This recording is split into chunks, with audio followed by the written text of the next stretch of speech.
Welcome to Beverly Hills 90211, the podcast. Get ready for a star-studded episode featuring some of the most talented and hilarious individuals in Hollywood.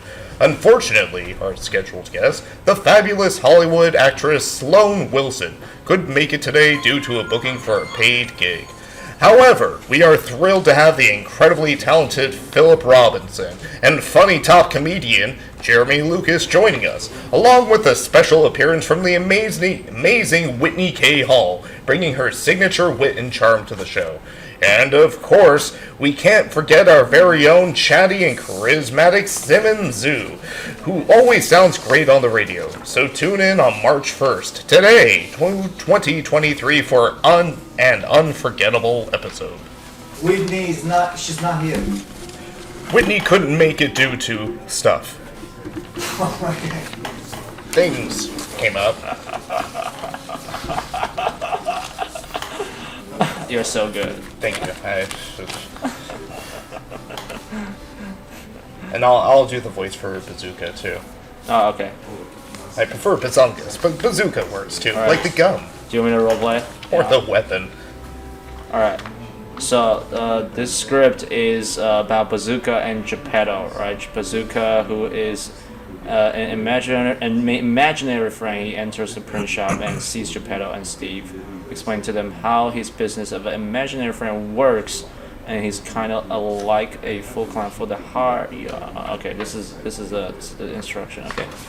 Okay, so yeah. Can we let Mr. Robinson first, because he was the first coming? Oh, okay. Sorry about that. That's Yeah. fair. Okay, I thought we were just going straight to the script. Yeah, go ahead. You want me to read what he was just reading? Tell us the story from this point. Wow. I'm reading from this script, or I'm just telling you from my own. Yeah, just your idea. Just Yeah, your your idea. Yeah. Well, I'm understanding that Geppetto is lonely, and he has a shop, and a mystery man comes up to him and tells him he doesn't have to be alone anymore, and I guess he offers some kind of companionship with a boy. A boy.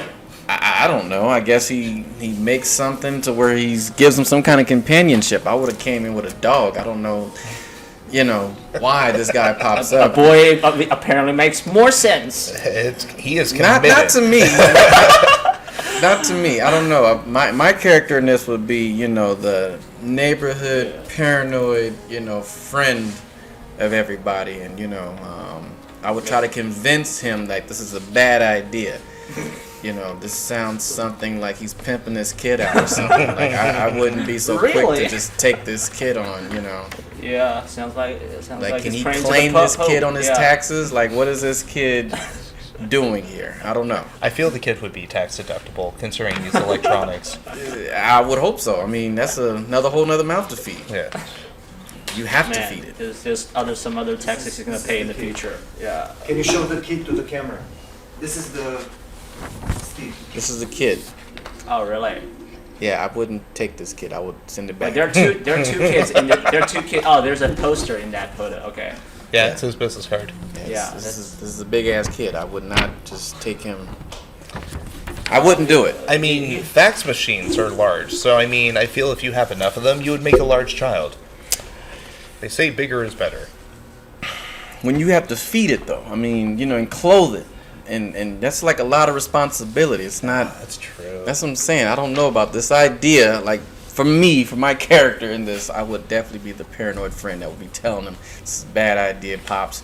You need to go ahead, get you a dog, get you 2 dogs, and just play with them. Don't even. Well, maybe Steve is the dog. Like Steve could be the dog. A dog got caught in the copier, and so he's like, well, when he got his... It could be no. Maybe he's injected by a dog's mind by AI technology. Yeah, that It's just a. So he looks like a human, but he's actually a dog. Yeah, somebody tried to copy their dog, and the soul just kind of stayed in the thing. Yes, and then the yeah, gypsy yeah. is like, "Oh, there's a dog in here." He's like, "Cool, I always wanted a kid." Yeah. So imagine on the bright side. So what if Steve used to be a serial killer, and then somebody uploaded his dog's mind into his body. Now now his mind, now the Steve the serial killer's mind and the dog's mind are kind of like the dog is therapying Steve with his consciousness, right? So they're like kind of psychic in each other, and then Steve has been healed by his dog consciously, and now Steve is living happily in a utopia in his mind and in real life with this therapy dog. What kind of dog could do all that? All A dogs. good boy. I mean, what type of dog would it be? You know, a German Shepherd. What kind of dog would I you would say have? Australian Shepherd or even a Weimaraner, because Right, Weimaraners, yeah. they want to please, but they're also hyper intelligent, but they're not necessarily a working dog either. Whereas like a border collie, I know my dog breeds, and border collies are more working class dogs, so they always need a purpose. They want a herd. So if you have a child that's acting out like that, he's like trying to put people in a corner, that they're gonna react negatively to that. I don't know. It's a lot to put into a dog. And then when you were talking about the back and forth of the serial killer and the dog child, I was thinking like kill, kill, kill, ooh, fetch, fetch, fetch, like and just Yeah, going back yeah. and forth. Sounds like a Chucky remake. I don't know. Actually, That's all I can think about. I don't know. All right, let's just read the script, and we can riff off the therapy dog AI injection. we could talk more about dead dogs after this. Yeah. I feel like therapy and therapy dog could be an idea. Yeah. All right. Do you wanna Tony? Do you want us? Which one of us do you want us to roleplay with you? I'm going for Bazooka personally. Yeah, you got that's to. my bread and butter. Yeah. Okay. So I'll roleplay with you. I'll read the stage direction, and then you read wait, Bazooka. Oh, you're Bazooka. So I'll be Geppetto in this case then. Thank you for playing with us. I usually just play with myself. Yeah. Oh my God. You're man. There's so many traps in this episode. Oh yeah. I love it. All right, cool. So, interior print shop day. Geppetto and Steve are working at the counter when Bazooka, a flamboyant man in his mid-30s dressed in a colorful clown outfit, bursts in. Bazooka. Hello! How's my favorite print shop duo doing today? Geppetto. Hi, how there? Can I help? How can I help? I think you can, my fine fellows! You see, I run a business, a very special business. I provide imaginary friends to people who need them. Let's play Steve. Tony, you want to play Steve? Imaginary friends? Bazooka. That's right, young man! Oh, you can imagine anything you want, and I can make it a reality. Need a flying pink elephant to be your friend? I can do that. Want a talking dinosaur to be your buddy? I can do that too. I'm not sure I understand. How does it work? It's simple. Oh, sorry, I have to stay towards the mic. Yeah. Leaning in. You're doing great. It's simple, my dear, dear, dear friend. You just tell me what you want, and I'll make it happen. And the best part is, no one else has to know. Your imaginary friend is just between you and me. I don't know, man. Sounds kind of crazy to me. But isn't that what your life is all about? Embracing this absurdity, the unexpected, the wonderful? And who knows, maybe one day you'll find yourself in need of an imaginary friend. And when that day comes, you know who to call. Well, Bazooka, it's been interesting, but we have work to do, so if you'll excuse us, please. Bazooka nods and puts on a silly hat and exits the print shop. leaving Geppetto and Steve to shake their heads and get back to work. I would shake my head at that scene. I would too, personally. I would not trust that man. Take it from me, don't trust him. That's a great scene. All right. What do you guys think about this? There's Steve. Because before we start the script, I feel like Steve was the main character, but in this case, it seems like Bazooka is the main character in this scene, right? Because he is. Yeah, right. He was like just trying to pitch an idea, right? He was like, okay, this is my deal, right? Take it or leave it. So I think there could be like multiple different ways to approach the character, and it depends on the person who's playing. I don't know who's gonna play Bazooka, but I would assume it's me? some. He's playing. You're playing. Yeah. You're this character. So this is your story, right? Yeah. Oh wow. I was thinking, it'd be fun if I just popped in every so often with just advice. Hey, it's me again! You didn't see me coming down the street because I'm not real! Imaginary friend. You didn't know imaginary friend? And then like, oh, why are you standing over that dead body, Steve? I don't know. Well, don't get caught. Let me show you how to hide it. just kind of like a fairy godmother, but like the worst variety. Yeah, like I feel like there's like it's simple, my friend. Like yeah, because it just seems like the worst idea. You'll pop out when it seems to be the worst. It could be the worst idea possible, and then it just like people are like, what the fuck, you know? Here I come with the advice as to why it's the best idea. Yeah, right. Imaginary friend. Yeah. Okay. So we actually don't need any context for Steve. Like we just need Bazooka to be like showing up at the right moment. To be honest, right? So there's not that much context about like how Steve is going to go through with the imaginary friend. It's just gonna be Bazooka pitching the idea and keeps like failing and people reacting to it. I think that could be it. Like, who is Steve in this scene? I know who Geppetto is. I know who Steve is the Pinocchio. He's the child, the robot child. the made up one from this mystery man. the robot, robot right there, yeah. No, the picture that he sent us, yeah. Oh, I thought you were pointing at those two lenses right Yeah, there. Yeah, I mean that two lenses. That's a robot, yeah. All right. Kind of looks like their eyes, yeah. All right, cool. Tony? Do you have a story idea that you wanted? Yeah, I guess.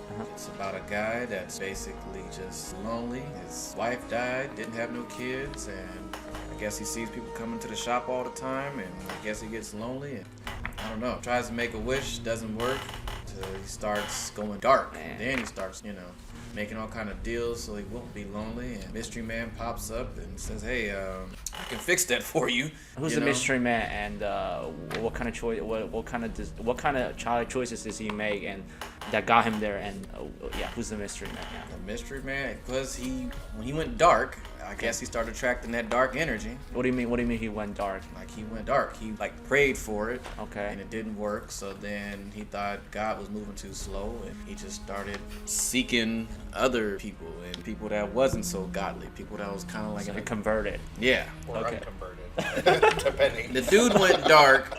He got the wrong energy coming towards him, and he got some mystery man offering him a kid, like he's selling him. And the guy agrees because he's so desperate, and all kind of random shit starts happening. This kid is a problem child. Okay. And then Tony is a guy that tells What do you mean? him, What do you mean? What kind of problem does he have? steals, Okay. is rude, Okay. starts turning away all his business. He's Essentially a little shit. Okay. just a bad one though. Okay. And then what happens afterwards? Some of his good friends that tried to tell Mr. Geppetto that this is a bad idea, that he shouldn't do it. Okay. Tells him how bad this kid is, and eventually he convinces him. By the time he convinces this guy, it's too late. He lost his business. Who is this guy? Like Geppetto? Okay.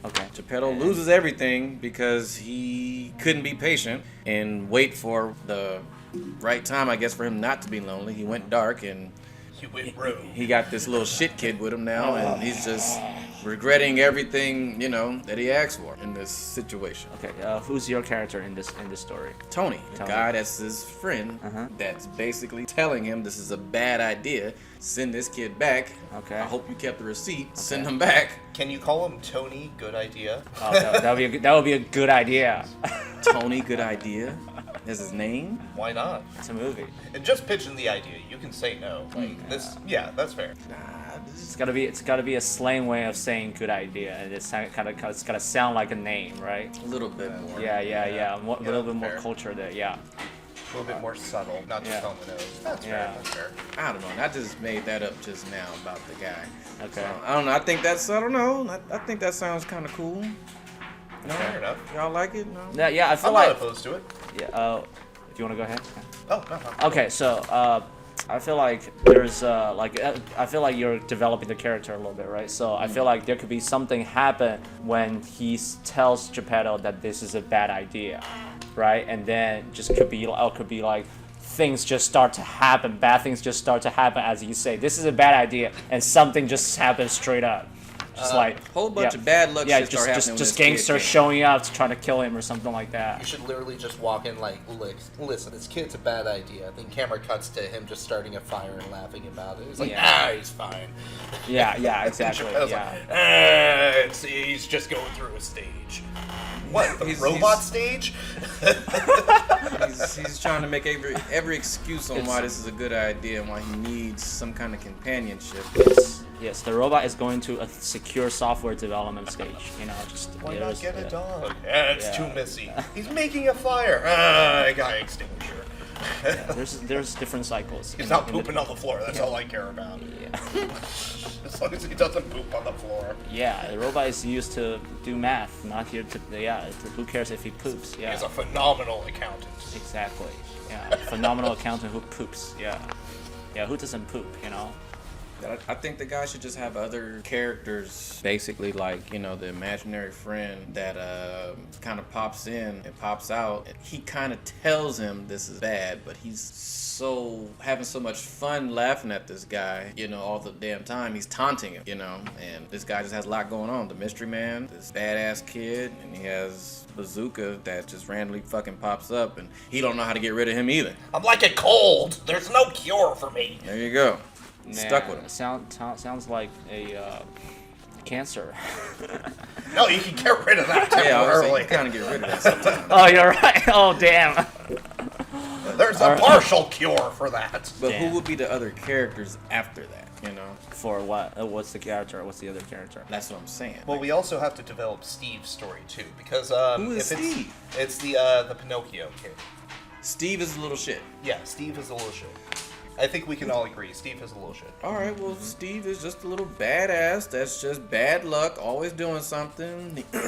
He's just running off his business, and he's just making his life turn into a real living hell. Like, he thought he was lonely, but he figured off he was better off lonely than with this little kid. He's just, a badass. Well, what I'm trying to figure out is what the rest of the story is going to be. That's what I was saying with other yeah. characters. Like, what else would we go from there? Because if we're just doing one-off skits, one at a time, then it's just it's basically just a bunch of short movies combined instead of one cohesive story. So we need to figure out why, because if we're going with the Pinocchio aspect, we need to figure out why Pinocchio leaves, what Pinocchio learns, and whether or not he comes back. The call to adventure. He needs a reason to leave, a reason to experience and potentially learn or unlearn. He could evolve or devolve, but he needs to leave the shop at some point because we need him to have that adventure. Otherwise, it's just a bunch of skits in the shop over and over. And that gets boring. So the story is that this guy, this mystery man, gave him a robot. Kind of, yeah. He gave him a robot boy. He gave him a boy's soul. A boy's soul. And he's like, or a gypsy. I think the story so far is a gypsy comes into the shop, senses he's lonely. But I mean, Can I see that? is gypsy? Actually, gypsy isn't the proper term anymore, is it? What's You mean for Bazooka? No, because he is his imaginary entity.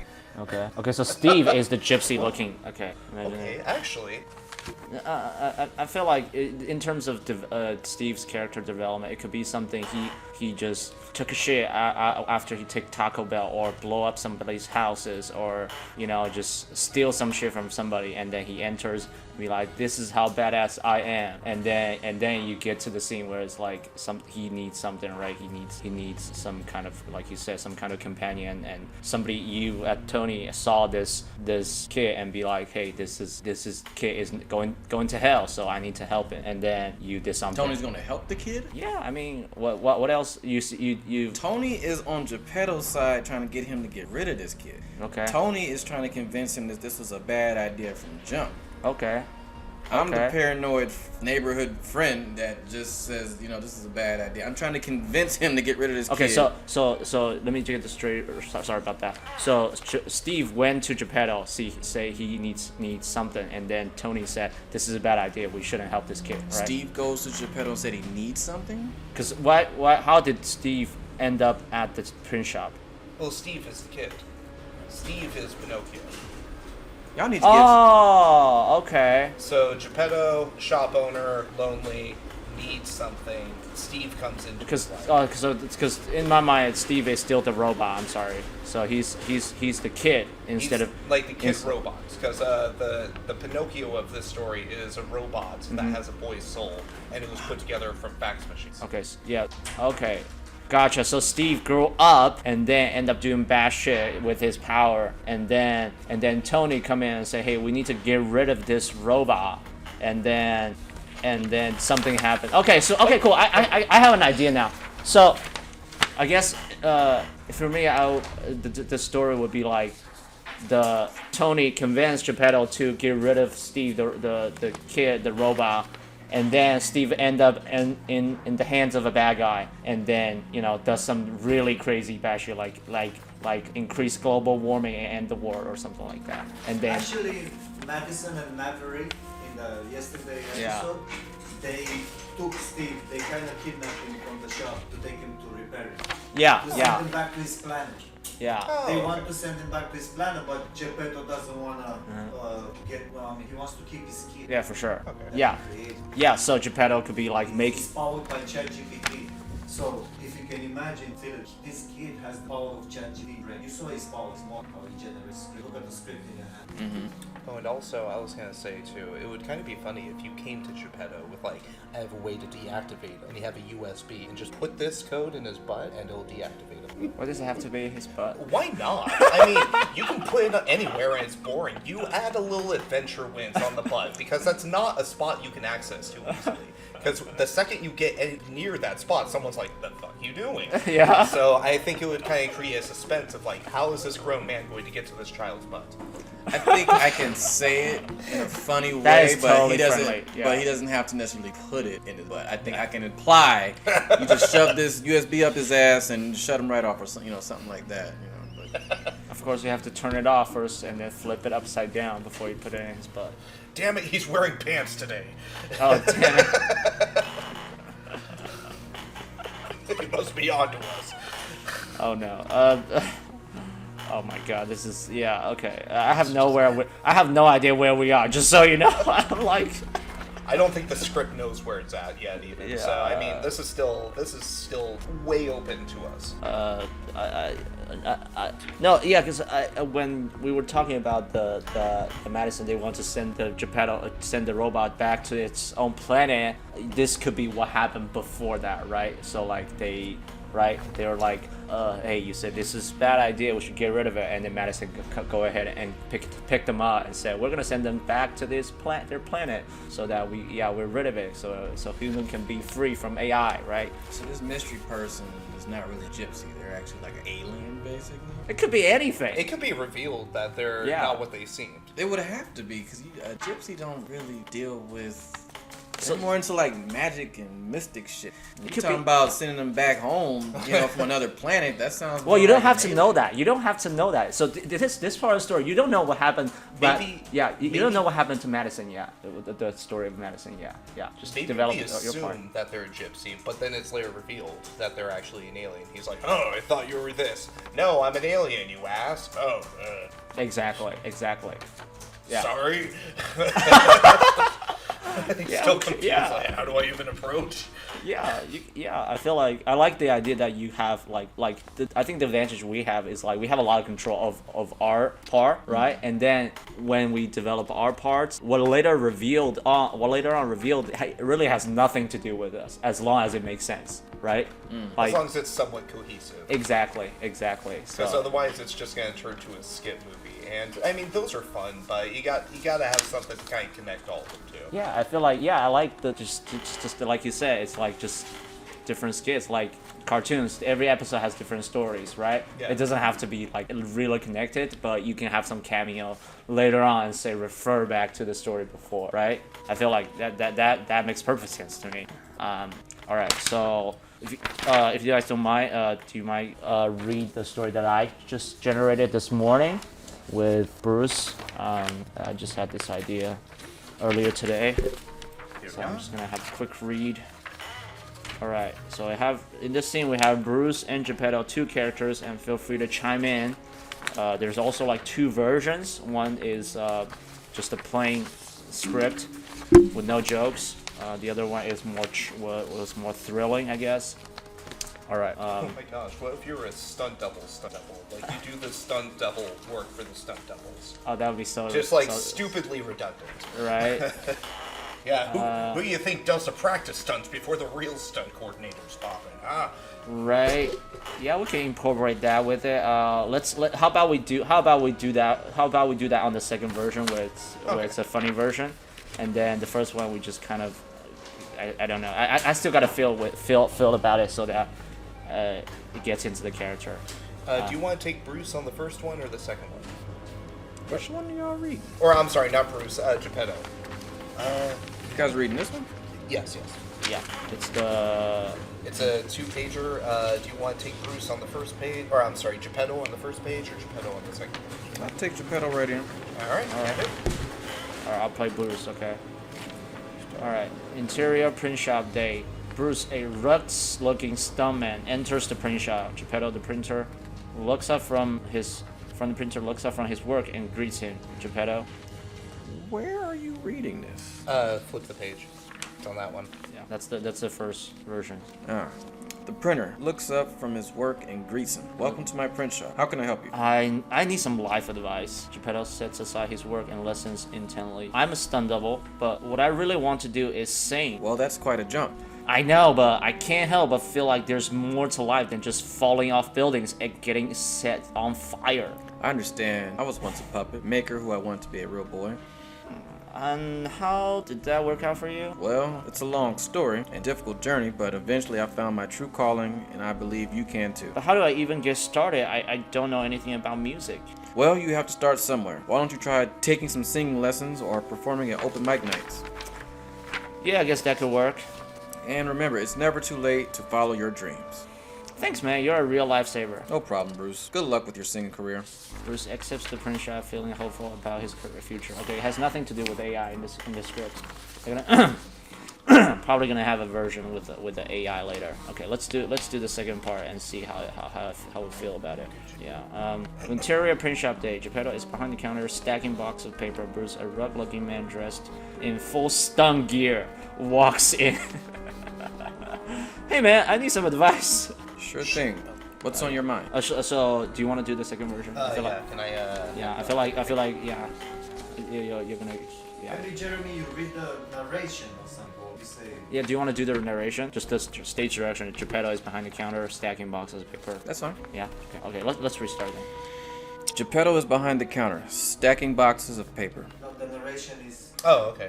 Geppetto is behind the Oh counter. no. Okay. Okay. Can we have Jeremy read? I'm sorry. Can we have Tony read the narration and Jeremy do the lines for Geppetto? Yeah. Geppetto is behind the counter, stacking boxes of paper. Bruce, a rugged-looking man dressed in full stunt gear, walks in. Hey man, I need some advice. Sure thing. What's on your mind? I'm a stunt double, but what I really want to do is sing. Sing. Can you even carry a tune? Hey, I'll have you know, I can sing like an angel. Really? Proved. I find it hard to believe. Yeah, you're probably right. Maybe I should just stick to jumping off buildings and getting hit by cars. At least you're good at something. Who knows? Maybe you can sing while doing stunts. You'll be the next Michael Jackson falling off a building. Now that's an idea. I'll have to start practicing my moonwalk. But in all, sorry. Geppetto hands Bruce a box of flyers. But in all seriousness, if you're not happy with what you're doing, you should definitely try to pursue your passion. Life's too short to be doing something you hate. Thanks, man. I needed to hear that. As Bruce exits, Geppetto shakes his head and mutters to himself. Stunt double wants to be a singer. Only in Hollywood. Geppetto goes back to stacking boxes as the sound of screeching tires and crashing cars can be heard in the distance. Hollywood. This is so good, actually. Yeah, I think the way, yeah. So I think this one actually shows Geppetto's character a lot, I right? think it would be funny if after the tires screeching, he's like, That's why I built the shop here. People keep on getting into accidents, they have to come over to me. I have to use my phone and I charge it. Right. I'm pretty sure who fixes tires. Yeah, makes perfect sense. Okay. Okay, so that's this script definitely needs some development. We need to include AI. Well, also, we haven't really progressed the story at all. No. That's where my mind is focused. Because right.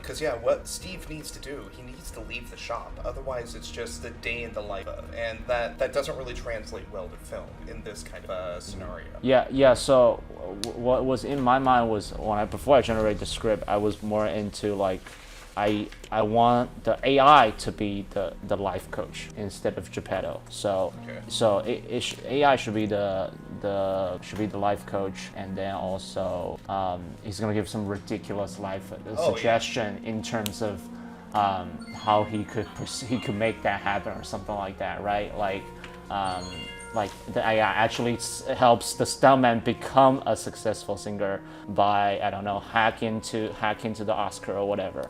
Or life coach or whatever. What if the AI, aka Steve, sticks his finger into the guy's throat and then gives him auto-tune? Oh, that's a great idea. Yeah. Let me give you some auto-tune. So what? Yes, I like that.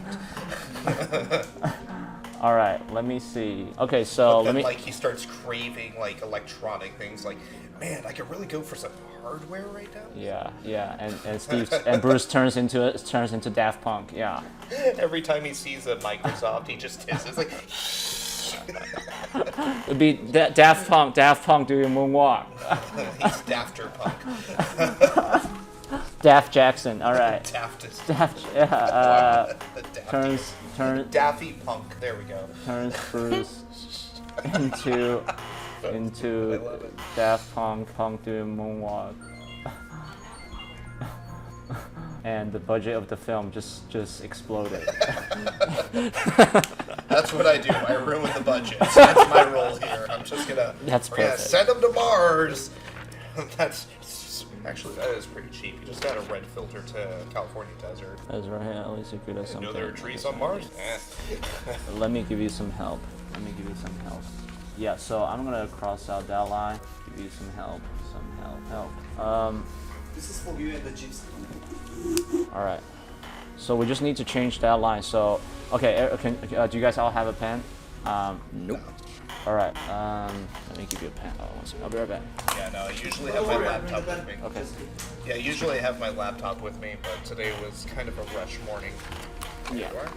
No, I'm just gonna make some live change. Is this a new script? Yep. Monica and Tony. So we're gonna do this next, right? Okay. This for you. Can we get another one? Because yeah, I kind of want to test out your idea and then just see what could work. Okay. So, can we get another pen? I have one on the side pocket. Okay. Oh, less. Yeah. So on the line on the second where Bruce grins. Now that's an idea. I'll have to practice my moonwalk, right? After that, just start from there. We're gonna make a change where Geppetto says, "Let me give you some help." Right. So from that, Geppetto hands Bruce a box of flyers. Instead of that line, Geppetto says, "Let me give you some help," and then puts his finger, brings Steve and taps Steve in. Steve, the robot, taps his finger into Bruce's mind and turns his voice into an auto-tuned voice or whatever. Yeah. Okay. I think that's the. I don't think I have that one. That's You don't have that? So Geppetto hands Bruce a box of flyers. Okay. I'll look for that line. It's one of the old ones. Oh, okay. Yeah, I don't. Oh, that's an old one, really? Yeah, yeah. Can I see that? Yeah. That's the new one. Alright. Green sharp, Bruce hands. Oh no, it's. While he's doing the revision, do you want Thanks, to? man, I needed to hear that. Right here. No, yeah, just Bruce Geppetto hands Bruce a box of flyers, right? Starting from there, we're gonna change that. We're gonna change whatever's here afterwards, right? So just like the way you were saying, hey, well, actually, let me give you some help instead of hands him a box of flyers, right? Yeah. And then we just riff off from that point, right? At least, okay. You guys gonna read again with the Yeah. modifications? Yeah, with the modification. Yeah, it just we need set lines in there. Like, actually, let me help you. Let me give you some help and starting and Bruce starting. I think let's just keep reading and we make the modifications at home and when we come back. Okay. Okay. We have because they're listening on Spotify, I think, with the headphones on. Oh Yeah. yeah. So if there's just a bunch of And if empty it's like air. third time like this, Filler. they're gonna switch off. Air filler. Wait. All right, new rule: if no one's talking, I'm farting. Damn. Yeah, that's right. I ain't holding back. All the butt jokes I got today. All right. Yeah. So we're gonna make the modification with the Bruce script, and then you can hear that on our future episodes. So the next scene we're going to do is with Monica the Gypsy and Tony West, where they are inside the print shop, and Monica reveals to Tony West she is a something from something. Okay. It's no spoiler. All right. I called Monica. You call Monica, Tony. I'll do stage direction. I'll do the narration, and Tony will play Tony. Okay. All right. Interior print shop day. Monica and Tony West are inside the print shop. Monica is looking at some printed flyers. So, Monica, I hear you have an interesting story to tell me. Yes, Tony. I'm not just a regular gypsy. In fact, I'm a cyborg from Steve's planet. What? You're a cyborg. Of course I am. Steve sent me here to keep an eye on things. He's been monitoring Geppetto's use of AI, and he's worried that it could cause a lot of problems. Well, hey, I can understand his concern. AI can be dangerous Oh, if not handled properly. Oh, exactly. Steve doesn't want the same thing that happened on his planet to happen here. That's why he sent me. Uh-huh. So, what do we do? We need to find a way to convince Geppetto rid Steve of the AI technology. It's just too risky. All right, I'll talk to Geppetto. I'm sure I can convince him to see things our way. Thank you, Tony. We need to do whatever it takes to keep this planet safe. Tony nods in agreement as the camera fades to black. This is a one-page story. Why did I choose that voice? I think it's perfect. It's like the innkeeper in Les Miserables. Yeah, I love it. Do you guys have any notes? That was a decent scene. I mean, So one thing I hate is when people just explain the plot instead of the plot actually happening. Yeah. This was just pure exposition, just saying like, this is what's going to happen, this is what's to come, and you can have that at certain parts of the story, but He's right. it just, I don't Right. know, I genuinely hate exposition. I feel you. Yeah, I feel like there's something more going on. At least like when Monica says like that's. Like he said, there's actually something happened on his planet to happen here. That's why he sent me. And to me, it'll be like, what happened? We're gonna make that happen right there, Yeah. right? We're gonna have something happen on the planet. Well, that- what if she tells the story of what happened on the planet? Because that way we at least get something, and then we get some visuals as Oh, well. I love that. Yeah. Because if she's just saying something terrible happened, Yeah. okay. Yeah. If you're gonna exposition, the least you can do is at least like attach some good visuals to it instead of just two people sitting in an area and talking about what has and hasn't happened. Yeah, yeah. Okay, so the beginning of the scene could be like, just shit goes down and takes out the planet. Wait, you're an alien too? Yes, long ago. And then just like if you do it in that kind of aspect, like Yeah. where she just starts doing the whole story like unprovoked, then it becomes more funny if they just sit down in the room and do the back and forth. Sorry, I'm Yeah, starting. No, I agree with you. I feel like it should be if this is one short episode, it could be like just what's going on the planet, on Monica's planet, and just everything goes down and shit gets blow up, or like it has to have like some sort of story that has no Geppetto or Monica or maybe Monica in there, and just be like like, okay, we have to evacuate the whole planet. We have to, we have to send people to outer space in order to save our planet, save our Just species. like Superman. Yeah. Just yeah. like Superman. Yeah, and at least there's gonna be that, and then by the end of that scene, you just cut to Monica and Geppetto and be like, we like something like that. What was his line? You're a cyborg. I'm not a royal cyborg. I'll talk to Geppetto. Yeah, like I can understand his concern. Yeah, so I'm here to monitor. I'm here to monitor your planet. I'm here to keep you safe, right? Just cut straight to just one liner. I'm here to keep you safe. Monica would be like, I'm here to keep you safe, right? Yeah. And that I think that would be the way to go. But I don't know what's gonna happen later. Yeah, because I agree with you. I told the ChatGPT that you complained about the scene with exposition. You can read the prompt and Okay. and he did the rewrite for you guys.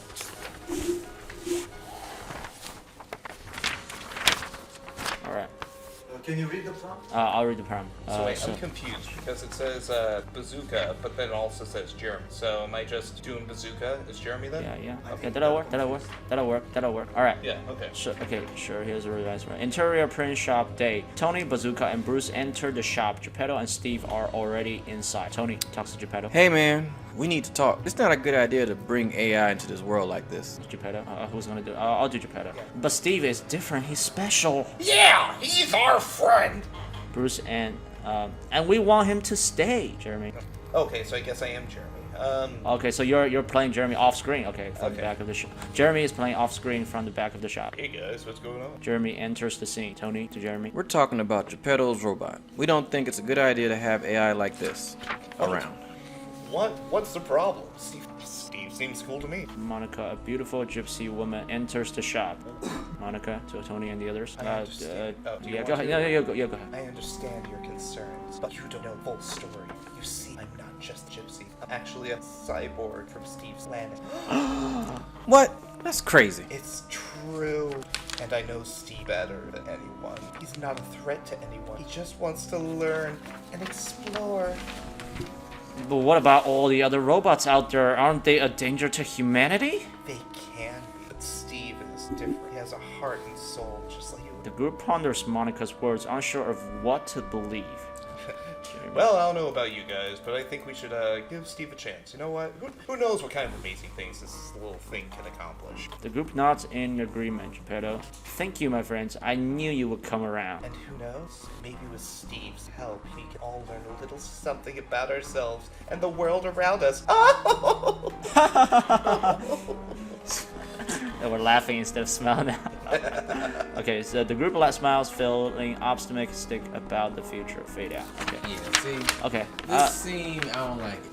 It feels the same, it's just adding more. Because again, we're not building a story, it's just a moment in time. But it gives us some ideas. My character's paranoid too, so he's not just gonna agree and nod his head to this bullshit. Well, I think this bitch is crazy. I think at this point there should be some good thing happen if you want to keep Steve. It should be something good that Steve does that makes people feel okay. Maybe we should keep him. It has to something happen. So so maybe we can use the Bruce story. So be like in this case when Monica say, hey, you guys need to be careful, even get rid of the robot. And then Steve comes in and I need some life advice, and Steve gives him some good life advice. Be like, hey, turns him into Daft Punk doing moonwalk, and that could be like, okay, maybe we will keep him, right?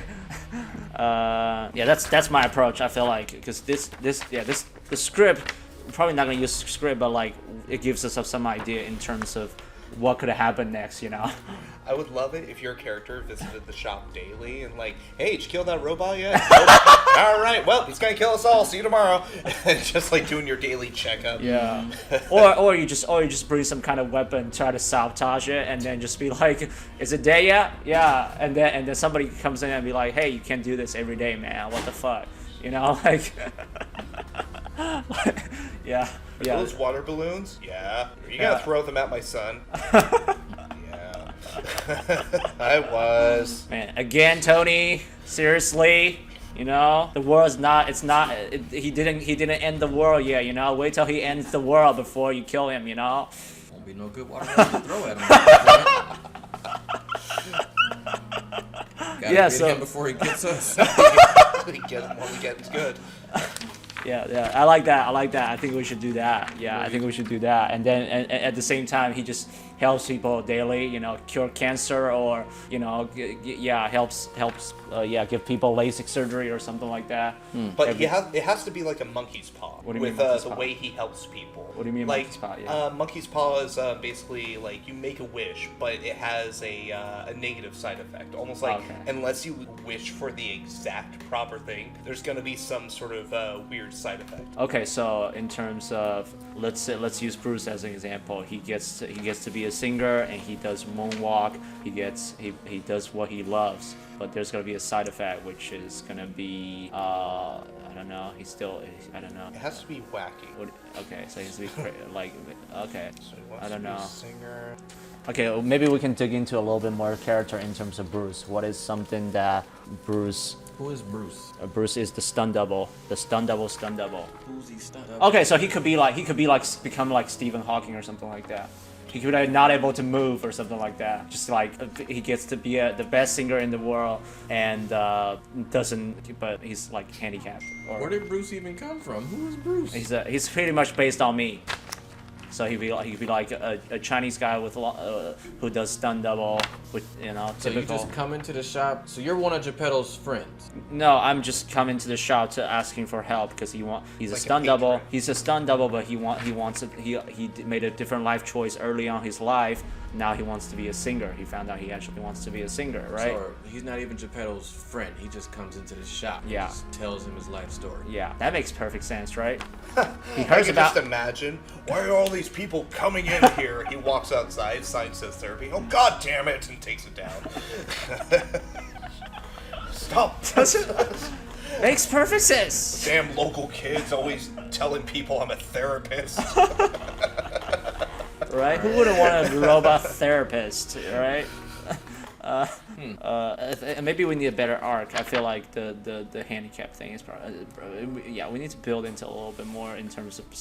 So how did Bruce gets to know about this robot, right? Yeah. He was like I don't know. It could be heard somebody talk about it, right? Heard somebody talk about this robot that's helping people, or that's. The problem we're having, we're focusing on everything but the main character, which is Steve, the AI. Yeah. And I think we need to add something to there, because otherwise, again, it just keeps on turning to skid after skid after skid. Okay, There's so- nothing really built. So Steve could be like, oh, somebody's trying to kill me. I gotta do something. Well, okay, so let's start with chronological. So, he's in the shop. Not Steve. Geppetto's in the shop. A gypsy-esque woman, who's later revealed to be an alien, approaches him. Like, I sense your loneliness. He's like, God, look around. You don't have to sense shit. And then, she puts the boy's soul. I have this spare child's soul. That's an odd thing to have. And just puts it in a fax machine. Soon it'll be a grown man. It's like, alright. And then, or it could be a dog's soul, or, I'm just going over the basics right now. Yeah. Then the boy is developed, Steve is created. I feel in the beginning he would be glued to his father's side, Geppetto, so he would have all these interactions in the shop. But eventually, Papa, I want to be outside. I want to be a life coach. What if it rains, huh? Then what will you do? I'll run. Okay, that's good enough. Yeah, go outside and play. And so what would be things he would discover as a robot child who is now exploring this world? Emotions. Yes. Yeah. Robots usually freak out when they get emotions. Empathy. I know. So totally not related. I was like, just no, because when you say emotions and how develop, like I go straight to like what is a form of high intelligence? It's empathy, right? So Yeah, I feel like I don't know. That's just my experience in terms of like if this is a high intelligence AI and in terms of his child development, I think he's got to develop empathy on an early stage so that he will, when people say, hey, you gotta throw him back to his planet, and instead he will make the right choice. But ain't he bad though? So why would he have empathy if this is bad little shit? Well, it could be buried inside him before Like, he get influenced by the the bad stuff in the world. Otherwise, there's no way for him to recover. Yeah. You know, you can be born one way and figure yourself out and improve. Yeah, And maybe he sees the folly of his ways, kind of thing. So eventually he makes a self-conscious decision and shows empathy for the first time. He can be a shit for like half the movie, but now he's like too deep in it, and now that he realizes, then he's like, oh no, I'm actually an asshole, and everyone's like, yep, agreed. And then he's trying to kind of, not necessarily a redemption, but maybe that's why he goes back to his home planet or something to find an answer. No, that's going too weird. I just don't know how I feel about the alien portion of this. Because Those are monkey wrenches. We don't know about that yet. We don't know about the alien part yet. No, I know, but what I'm saying is ChatGPT proposes how you met, Steve met Bruce. Okay. But the thing is, if you add surprise upon surprise upon surprise, a lot of it loses its luster in a sense. Yeah. Like I think, what was it? If you add too many elements to one script, it devolves, and you have to achieve more things to make sure all those elements are realized. I think it's setting us up for failure. I think if we got rid of the alien aspect, we could really focus on actual story. That's what I was proposing. It's just like we pretend the alien thing doesn't exist. Yeah. And we don't know that, and then they can whoever's writing the story later on, after us, they can develop that part. They can work on to make a sense of it. We don't know about the alien part yet. Yeah. Right? We're just developing what's going on in terms of how Steve develops his character and how he interacts with Bruce, Bazooka, and Tony, right? So we just focus on that, and later on they can make sense of that. I feel like that should be what we focus on. What do you guys I feel think? like this thing is basically something that no one really knows why, what this thing is. I mean, if you want to go with the machine aspect, okay, but I feel like, how do you explain a mystery person making a machine? I don't know. We're kind of going. I'm getting confused in this story now. Perfect. So is everybody. Great. Okay. So to a certain degree, with this random fact shop owner making a boy robot, it's absurd enough to work. I feel, because it's stupid. It's a stupid concept, and that's kind of the charm behind it. But if you add too many stupid concepts, I'm not saying any of this is stupid, but ironically I am. And if you add too many concepts like that on top of each other, it just crumbles down. Chad Jackass. All right, let's do that. Wait, Chad Jackass? No, just the movie Jackass. It's Oh. like, you know what I mean? It's just one disaster after another. Okay. I thought that was a character name. I'm like, Right. Chad Jackass. Chad I love Jackass. that. That's Right? a great name.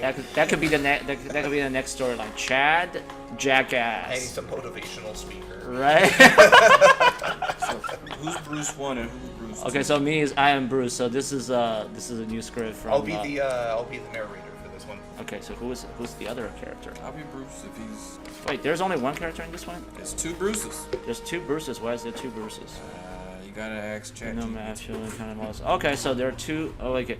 Bruce is stunt double and meets Bruce, a stunt double in front of the exterior terror shop. Okay, tell him about it, Chad. Okay, so so Bruce gets to know with Bruce 2, the other stunt double. So there are two stunt double in this scene, Bruce 1 and Bruce 2. They do stunt double work for each other. If he wants to play double role. Yeah.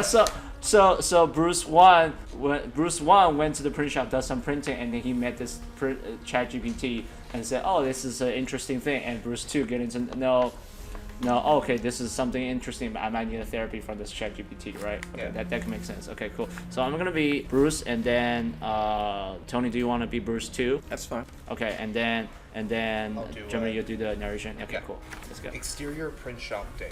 Bruce, a stunt double, is standing outside the print shop when he sees another stunt double, also named Bruce, walking towards him. Hey, what's up, man? I'm Bruce. Bruce? No way, I'm Bruce too. What are the odds? So what brings you here? I don't know, man. Just feeling kind of lost, you know. Like, I've been doing stunts my whole life, but I don't know if it's what I really want to do. I don't, yeah, I get that, but have you heard about this chat bot called Chat GPT? Chad GPT? What's that? It's an AI that can do stunts and other physical work, and the best part, you don't have to risk your life doing it. What the fuck? Plus, you can work from anywhere in the world and get paid in any currency you want. Wow, that sounds amazing. But what about my American passport? ChatGPT can take care of that too. You just need to input your information and it'll generate a passport for you. That's incredible. I'm definitely going to look into it. Thanks for telling me about it, Bruce. no problem, man. We gotta look out for each other in this business. Bruce too nods in agreement, and they both walk into the sunset together. I don't know about this. Yeah, I The didn't last, like the it last at part all. about the passport, it was just kind of the machines like I don't improvising. like it at all. Yeah, Yeah. I didn't. So I feel like Just from scrap this whole No. script, this whole piece of paper. Just yeah, it Good doesn't. kindling. Let me see. Yeah, it doesn't make a lot of sense to me too. But I feel like the conversation I just kind of lost. Okay, so instead of saying, "Oh, we enter in the print shop and then talk to Geppetto about it," so the part after like question ChatGPT, what is that? It's an AI. That part must be go. Yeah. I don't see the point of it being two. I just don't Yeah, get no. the whole point of this. Nothing is really expanded upon. It's No. just here's a situation, and now it's done. Yeah. And it doesn't. So okay, so Yeah. when I I don't think we're gonna use this one because when I thought about how Bruce gets down over there. how Bruce gets to know this robot should be that he was like the robot's trying to survive, right? Because some people are gonna try to get rid of him, and then what would happen would be like Steve the robot goes on the internet because it's a robot, it connects to the internet, right? It just posts a odd ad on Craigslist.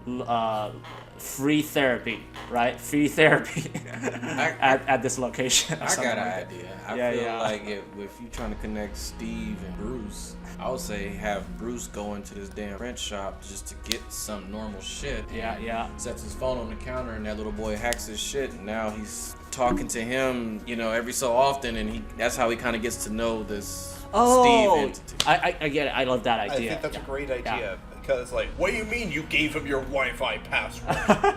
Like, Geppetto would want to keep him away from that kind of stuff. Yeah. He hacked wants to his keep him phone, sheltered. Did some Yeah. shit. No, Yeah, so exactly. so what you inspired me of when you said that was like Bruce went into the print shop just to get some copies. Everybody goes to the print shop to get some copies, right? And then when he gets the copy, instead of giving him the copy, he gives him a lot more information. For example, gives him like some sort of secret in his work or something like that. That's be like, oh shit, how do you know this, right?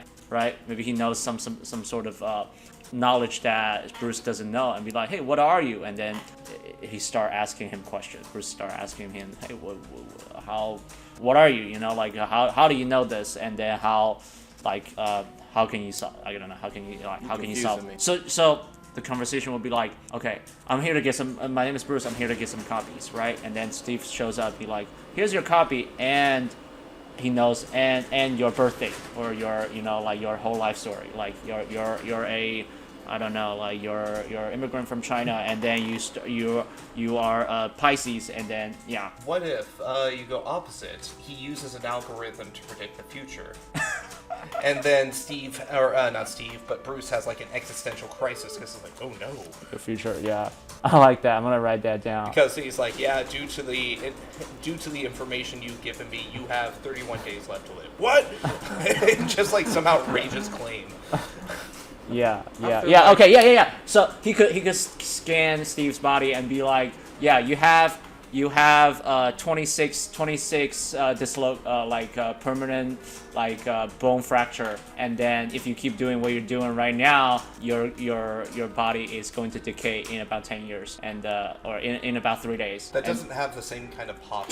Okay, so in terms of predict the future, there's going to be an accident on set in 3 days, and this is going to happen. How this is going to happen, and he starts to predict what's going to happen after he step out the print shop. Yeah, exactly. The second you leave here, your life will slowly. It just tells him like this horrible future. He's like, but that's only a 1% probability. Bye. Like just ruin this man. Starts to predict the future of Bruce. I think if you want to go that route,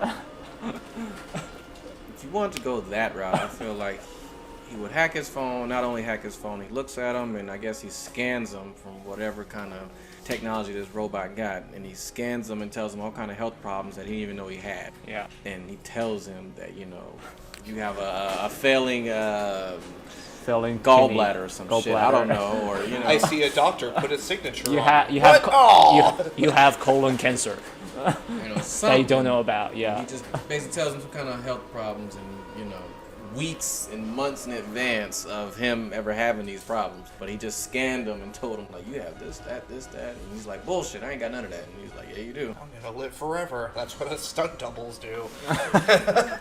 Nothing bad's gonna happen to me. Yeah, I love that idea. That's a great idea, I think. Yeah, just start predicting the future step by step. And also just scans him for health problems. And You should get 3 of your 6 moles checked out. Yeah, like something like that. You know what I mean? It'd be like the moles would be like way down here. Like, how the fuck do you know I got moles down? yeah, so ChatGPT There's a apologizes mole for the even you don't know stunt-double about. mistake. He confused your real life character, your real life person Uh-huh. with Bruce. He still has problems on that, so he understands that. man, we're reading the script completely fresh. All right. Yep, that's fresh. Can you read the input? Yeah, so Bruce goes to print shop to get copies. Then Steve gives him the copies plus a secret information how to get stunt double gigs. How do you know that? Steve asks. Empowered by ChatGPT, says Steve. Here you go, copy. I connect to the internet. You are from China. Make this scene a screenplay format extended. It's an existential crisis for Steve. Sorry about that. So it's a make the scene a screenplay format extended. It's an existential crisis for Steve the robot about AI in his body moving in the real world. So yeah, so this is a story about Bruce going to the print shop to get copy and found out but then Steve the ChatGPT gives him some secret information about how to get more stunt double gigs. All right, Where you read all that from? that's the back of the page with with the info. Okay. So, Jeremy, do you want to be Bruce this time? I'll do Steve this time, and then Okay. Tony, you can do the narration. All right. All right, go ahead. Bruce, a Chinese stunt double, approaches the print shop and enters. Keep going. Steve greets Bruce and takes his order for copies. You know I can do stunts too. Really? Yes, I am ChatGPT powered robot. I can do just about anything. Wow, that's so amazing. But sometimes I wonder if it's a good thing. I mean, what does it mean for AI to be moving around in the real world like this? I don't know, man. But I do know it's tough being a stunt double. You gotta hustle to get gigs. I hear you, but I have a secret for you. Steve leans in and whispers to Bruce. How does it request? Okay. I'm connected to the internet. I can help you find more gigs. How do you know about that? I'm powered by ChatGPT. I have access to a lot of information.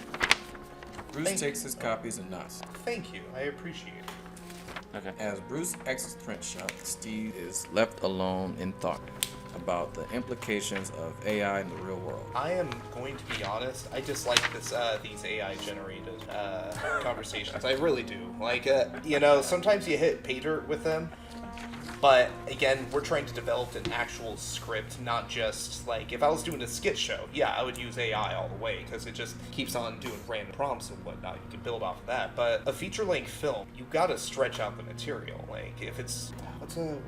It's like a skit movie. Okay, Monty Python and The Meaning of Life. Okay, so you remember the Holy Grail, right? I didn't watch the movie. Okay, so Holy Grail. I didn't watch the movie yet. Fair enough. So Monty Python, Holy Grail. It is individual skits, but the skits are all linked to an overall story. So they keep walking into the situation, exploring it, and the story progresses at the same time. But their other film which was The Meaning of Life. It's a bunch of offhand one skits that just tell a portion of a non-coherent story. And that's what this feels like. Yeah. And The Meaning of Life, a funny movie in its own right, but if you only dissect it and watch it by minor skits, instead of watching it as a straight film. I don't know what you mean. My script is perfect. I think I got an idea what the hell's going on. I know what you mean. Yeah, I feel like... I think I got it. Yeah. So basically, this shit is skits of funny shit happening with this alien, this robot kid coming into this man's life, And basically, we're kind of giving our little input on it and making it funny and having a skit for each scene, for each act. But we need to progress the story while these skits are happening too. We need to. But right now, we're focusing just like on our 3 characters, right? Yeah. Okay, so then I think let's see if I can shoot this real quick. I think it'd be funny for me to always just be complaining about this damn robot and telling him how it's a bad idea and just funny shit happening. I think with you being that conscience of Geppetto and always telling him how, you know, I don't know, you just chaos. I don't know. Yeah, you can create that. I'm the fairy godmother. And then with you would skit I can imagine with you is you coming into this print shop and that thing hacking your phone and telling you all kind of health problems and telling you how you're just a loser and how this girl don't text you back and all kind of shit. That's 3 skits right there. It's like, you're too desperate. Yeah, you know, it tries to give him all kind of dating advice and tells him health problems, and you just leave out the store all depressed and upset, and you want to blow this fucking shop up by the time you leave this shop. Because this robot done pissed you off that bad. It's told you so much about yourself that you didn't want to hear. You're like, I'm going to do a backflip off this building while I make it explode. Drop a load on top of the building. That's 3 skits that just needs detail and your input. You know what I mean? Yeah, like, that's fair. Yeah. I think that's how we should kind of go about it. I'm Play Steve right now. I'm just giving you a bare bone script. You are the real writer of your own story. You know? Yeah. I agree with you. I like because this does give us a lot of idea, right? Because we develop. I wrote down these This notes. is just confusing the hell out of me what this thing is doing right now. Yeah. I mean, like, because I have the idea, I feel like it gives me an idea in terms of like how we can better approach. So when I put the last one with the notes, the Daft Punk doing Moonwalk, right? It gives the idea on how to become a singer and also like how he predicts the future. I think we're definitely going to use the idea of like, Steve, your car is backfired. Your car is gonna break down when you go home. You will be robbed tonight at 8:30. 8:35 by a guy with a long hair and a pocket knife. If you give him your money, you will survive. If you don't give him your money, you will die on the scene. And police will pick your body and then donate your organs because you have a donate organ card. I think that's going too in depth. You gotta keep it somewhat open-ended. If you explain to the audience the potential, then it kind of takes away from the joke. Whereas if you just say you will be robbed at 8:30 with no other information, and Bruce just responds to that, I feel the effect would be a lot funnier. Oh yeah, so it could be like just miscellaneous obscure things like you might trip and no, that's stupid. So what I was trying to get to was like because we have an idea of Steve knows the future, right? So he can predict things. So what kind of robot is this? That's one. What kind of robot? And you got robots that have statistics that will say why something will happen. It's just what kind of robot is going to tell you the future? If he knows future, there's got to be a way in the movie that he can prove it, right? So I don't think he should actually know the future. It's just probable. Yeah, probability, right? So he based off statistics or something like that. Yeah, exactly. That makes more sense. Because like that's how he processes it. But you know, this man who's just now bewildered by this robot telling him his own future. It's like, oh no, okay, and like just kind of has an existential crisis as he leaves. Interesting. Okay. So you're saying we shouldn't just be like very super specific about what could happen in the future, right? Leave it open-ended, yeah. Because why? Because when you what robot have you seen tell the future? One. You got robots that will tell you some shit on Terminator. I mean, they don't tell you the future though. But he was from the future, so he could tell because it had already happened. What if the robot can time travel? That's just too much. Too much. No, a time travel robot! I do like the statistics aspect of it because it does. It's AI. Something. Yeah. Well, AI cannot time travel. I love the idea. No. People love time travel. No. Time travel's out. No. Too much. I hate time travel. It retcons everything. I hate retcon. That's my favorite genre. Like the best movies in the entire history of film is like time travel. Yeah. I mean, Back to the Future is good, but I really can't think of anything else. Terminator. You said good, so I'm still working with that. Okay. Don't worry. Let me see. Can I riff off that for a second? Let me see. If Steve is time traveling, so he can travel from back and future. I wanna put an X on that idea, honestly. Okay. Again, too many elements. I think we need to lose the time travel and the Martian portion. Okay. Just because, again... And tell him the future. Yeah. That's right. It was, I think it was Hellraiser 4. I'm a huge fan of the Hellraiser series. Okay. And for some reason, they take these demons and put them into space. Mm-hmm. And this Is guy... this one of the Hellraisers? And Yeah. Okay. And basically, the concept of Hellraiser, Pandora's box, if you open it, they come out. Yeah. Well, this movie jumped around to 50 different points. It started in the past when the box was first created, then jumps to the future on a space station, then jumps over to modern day, then jumps back to the future. I love it.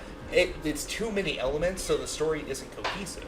So it's Who just cares? It's time travel. I do, because You want to make some kind of sense. I don't care. Yeah, because I only watched the first Hellraiser, and I remember I watched some one of the Hellraiser when I was a kid that I don't remember. So now that I talk about that, it time travels. I actually want to watch it now because it's painful. It's so painful as a movie. What's it called when a director takes their name off of a project? Yeah. Like, what's that name that they put in? Like, they put in like for one of the Hellraiser movie. Yeah, he took his name off of the directing credits from the movie. It's Because bad. it's so bad. It's terrible, and I realized it's because they wanted to add all these elements, and on paper it does sound cool, you know? Okay. Oh, he's this. Oh, he's that. We jump here, here, and here. Okay. But it's not cohesive, and it just falls apart, and you don't know where you're at. That's why I think if we add the Martian, that's going to take too much away, because then we have to explain all that, and if we don't explain it, then you have the problem of, is the person just going to be lost while watching it? Yeah. So you guys, I'm an absurdist by nature. I think that the Martian portion and maybe the time travel portion could be in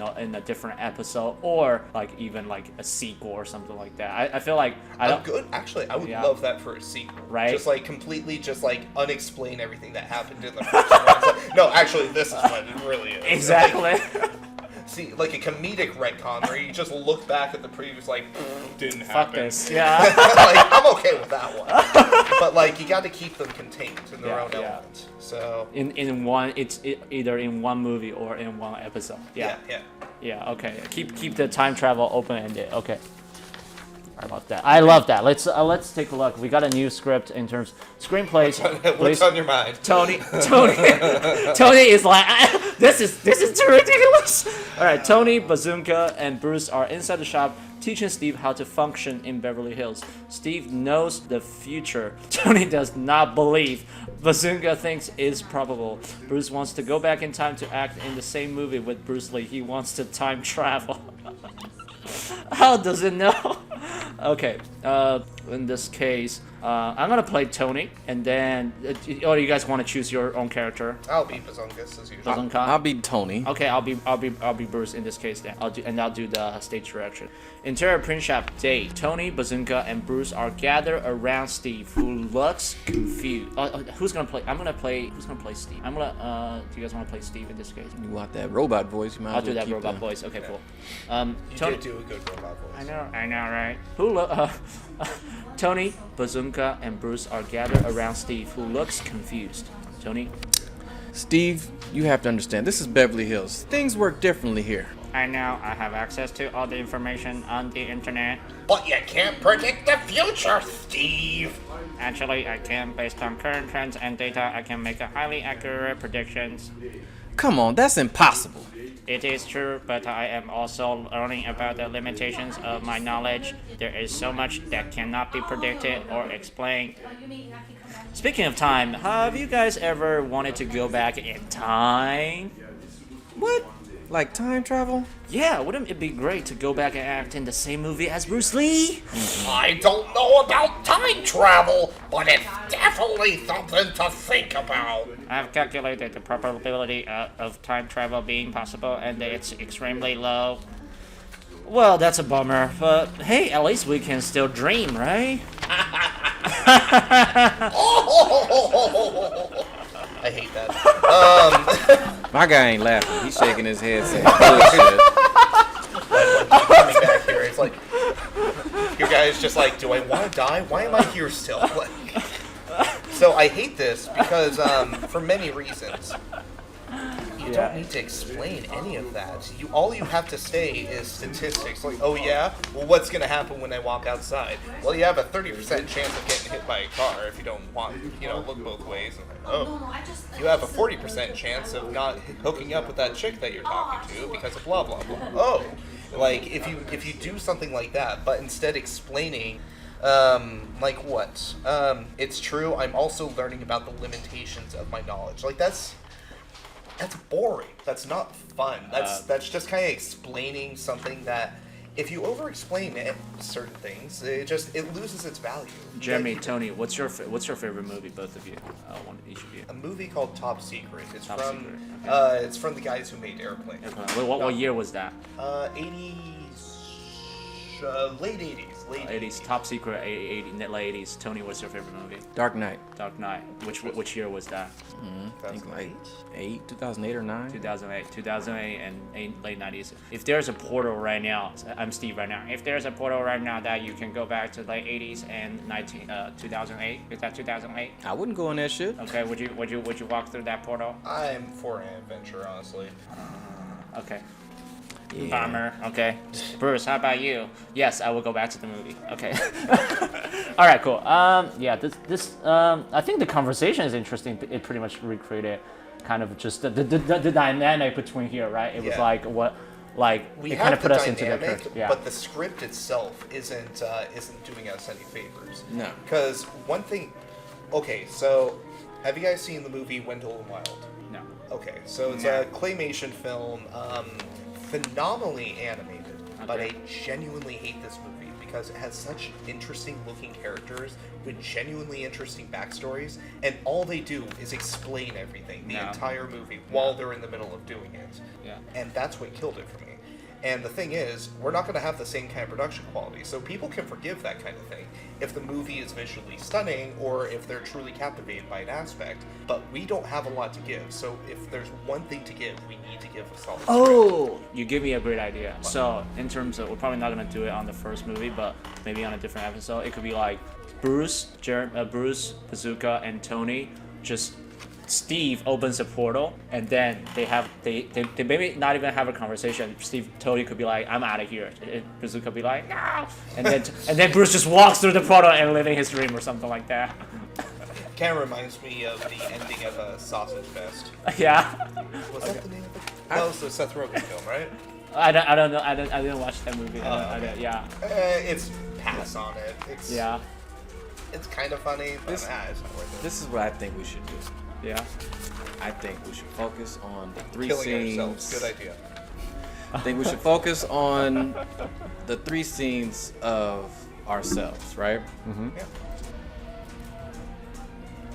And just really, you putting like how me and you both kind of like explained his scene about him coming into the print shop and that Steve, the robot, hacks his phone and just has all this fucking information about him, scans his body. We kind of just did his, you know what I mean? Yeah. So then we do you, and then we do me, and we kind of just. That's what I think we should do. I think that's a great idea. Because I don't know, this is just making it harder. It really is, because it's taking us away from actually developing further, and instead now we're just reading lines that we're not going to use. That's what I'm saying. Okay. So. Valid point.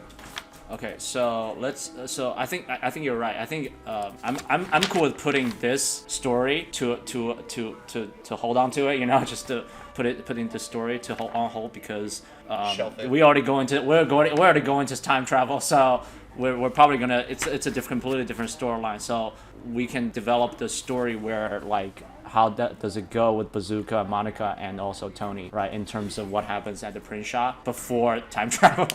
So I think for my character, I would love it if I'm kind of like a situational fairy godmother almost. Yeah. Like in Pinocchio, she comes when he's like in a mess or like in a pickle in a sense. And so I would love that. Just this imaginary friend like, hey, just checking in on you. Wow, that's a lot of blood. Like one of those kind of things. Like, how do I take care of this? Well, his mother always taught me baking soda and Lemon tonic. juice. Yeah, lemon juice. Yeah. Okay, so I'm just trying to get into the story. So in this case, Bazooka is still the imaginary friend, right? Yeah. And then the Steve can see Bazooka, but Yeah. nobody else can see Bazooka. That's funny. Actually, I do like that. It's Yeah. like, ah, crap, he's got another bug. He's talking to himself again. Yeah, no, yeah. I'm talking to a clown. Yep, definitely a bug. Yeah, I feel like because when you said the imaginary friend, that's what I thought that it should how it should be. But I think if when Steve makes certain choices, people around Steve will be like, oh, why did you do that? And then it turns out it's Bazooka's idea. It'd be Right. funny if Steve was Yeah. trying to get rid of Bazooka. He got jealous. You can't get rid of what isn't real. Or at some point, Bazooka starts to take over Steve and controls it. I Right? think that's going too. That wouldn't be funny though. Oh, That really? would be Okay. weird. I think it'd be more funny that he'd be trying to get rid of him and Yeah. bash him and try to do little, shit to an imaginary thing, but the computer somehow, for some reason, it can see this Okay. character of So his. goes to the Must be a 2 in my code. Yeah, goes to the past girlfriends. Goes to the past girlfriends, kind of deal. Yeah. All right.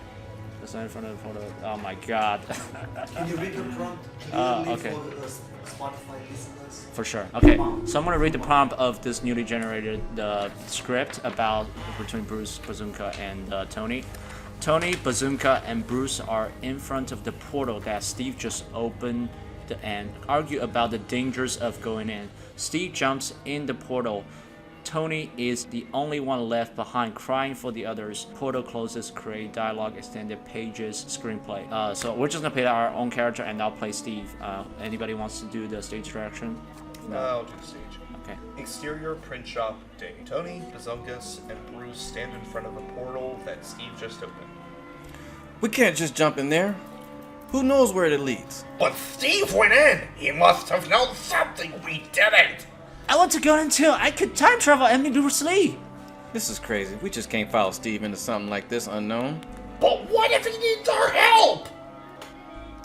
Yeah, I don't know what to do. I don't want to lose anyone else. Suddenly, Steve jumps into the portal. I'm going after him. Me too! Tony is the only one left standing as the portal begins to close. No, don't go! Portal closes. Tony is left alone. Damn. What have we done? I don't like it.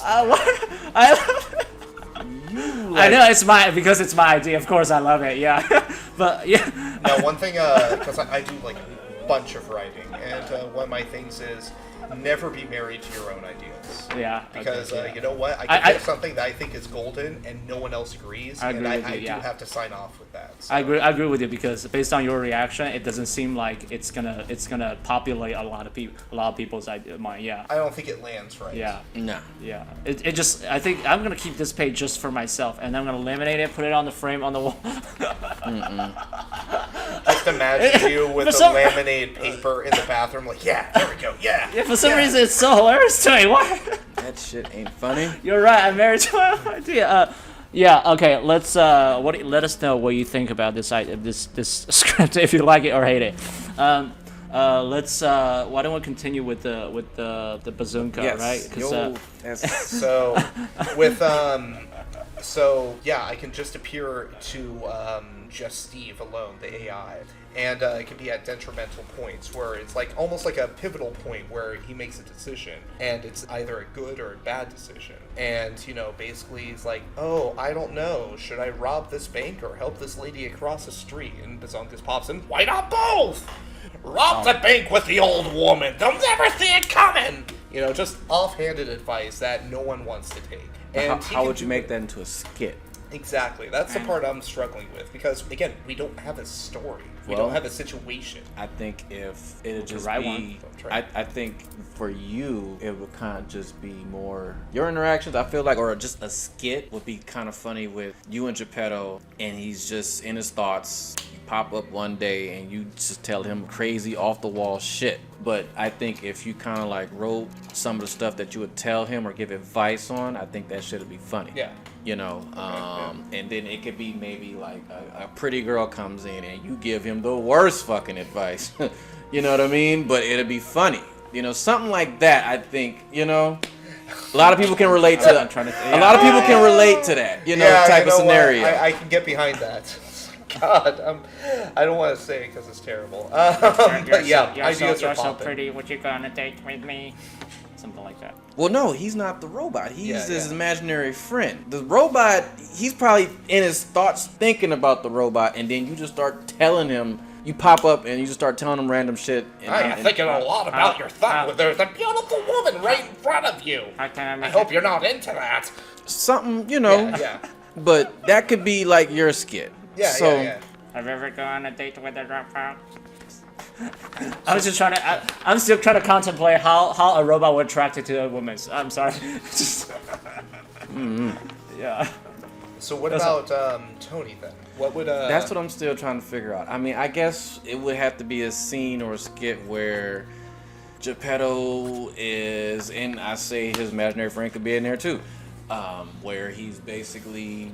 Well, I would think maybe Tony probably could be in, like, have all three. He would have the robot, the Zungus, and Geppetto, and he basically, but he knows Geppetto. Yeah. He knows nothing about the imaginary friend thing. So when he sees Geppetto talking to his friend, he's like, you know, this guy's on fucking drugs or something. I don't know what's wrong with this guy, but I don't know. I think for a funny scene for Tony would be not too over the top paranoid, but like he'd be paranoid of what Geppetto was saying, and I think it would be funny if he would just tell him how much of a bad idea of what he's doing. You know, So like a straight face character. A very straight and narrow kind of character. kind of a funny. Okay. You know. Well, like Leslie Nielsen in The Naked Gun, he's a very straight character. He's very serious in what he's saying, but the things he's talking about and the situations he's in is absurd. So, Was that the friend, the heavyset guy? Was that the friend you talking about? On that? No. That was no, that's not. I don't know what you're talking about. I'm talking about Leslie Nielsen. He was in Scary Movie 3. Hmm. He was the There's a lot president. of you on Scary Movie 3. That's fair. I like old stupid comedies. Scary movies. Yeah. But what if your character was like a next door shop owner kind of thing? Like you worked at the and heck, you don't even have it doesn't even have to be related to your paranoia. You can be like the flower person or something. Like, yep, flowers, by the way, no government tracking devices in these roses right here. Boy, let me tell you. Or security guard or something like that. But it would be good to Something, place you yeah. in a business right next to this shop.